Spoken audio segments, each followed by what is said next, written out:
Penyakit pada sistem pernapasan dan pencernaan.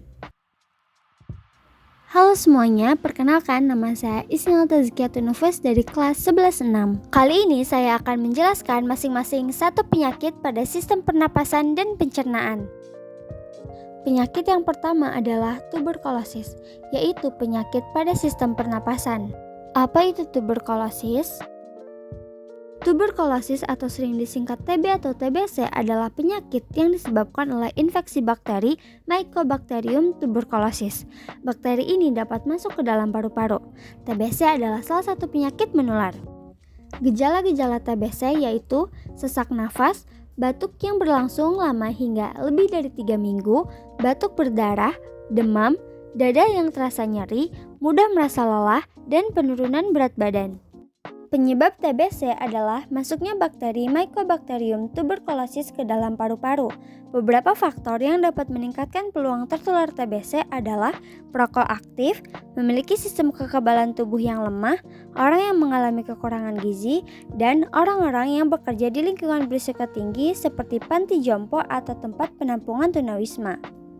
Pencegahan TBC dapat dilakukan dengan vaksinasi BCG yang diberikan kepada bayi, tingkatkan ventilasi, gunakan masker jika seseorang di sekitar ada yang terinfeksi, etika batuk yang baik yaitu dengan tutup mulut dan hidung dengan tisu atau lengan bagian dalam saat batuk atau bersin, dan pemeriksaan kesehatan rutin. Pengobatan TBC yaitu dengan menggunakan kombinasi beberapa jenis antibiotik yang dikenal sebagai obat antituberkulosis. Biasanya terdiri dari 4 jenis obat utama. Yang pertama, isoniazid, yang kedua, rifampicin, yang ketiga, pyrazinamide, dan yang keempat adalah ethambutol. Yang kedua yaitu pengawasan teratur. Selama masa pengobatan, pasien harus rutin mengunjungi dokter untuk memantau perkembangan. Yang ketiga, pendekatan terpadu yang melibatkan edukasi pasien, dukungan psikososial, dan keterlibatan keluarga dalam mendukung kepatuhan terhadap pengobatan.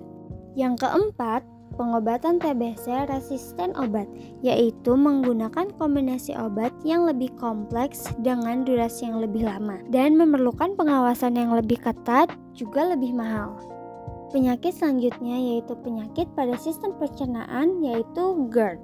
Apa itu GERD? GERD adalah gastroesophageal reflux disease, yaitu kondisi ketika asam lambung naik dari perut menuju kerongkongan atau esofagus. Gejala-gejala GERD yaitu sensasi terbakar di dada, rasa asam atau pahit di mulut, mual dan muntah, nyeri di dada, perasaan seperti ada angin di dada atau nyeri ulu hati yang hilang timbul, dan kerongkongan sakit atau meradang.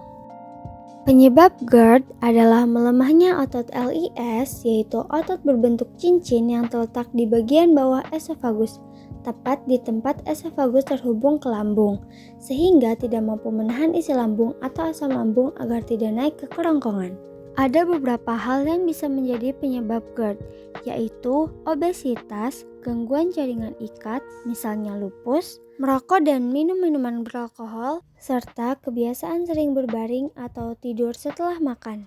Pencegahan GERD dapat dilakukan dengan jaga berat badan agar tetap ideal, hindari makanan berlemak seperti makanan cepat saji dan gorengan, hindari makanan berbumbu pedas, serta minuman dengan rasa asam, berkafein, beralkohol, atau berkarbonasi. Jangan merokok, hindari tidur langsung setelah makan, berilah jeda minimal 2-3 jam, serta angkat kepala saat berbaring, karena saat berbaring isi perut akan naik ke esofagus. Pengobatan GERD yaitu dengan meminum obat-obatan yang dapat diresepkan oleh dokter, dapat berupa antagonis H2, misalnya cimetidine atau famotidine, penghambat pompa proton, misalnya esomeprazole dan lansoprazole, serta prokinetik, misalnya metoclopramide.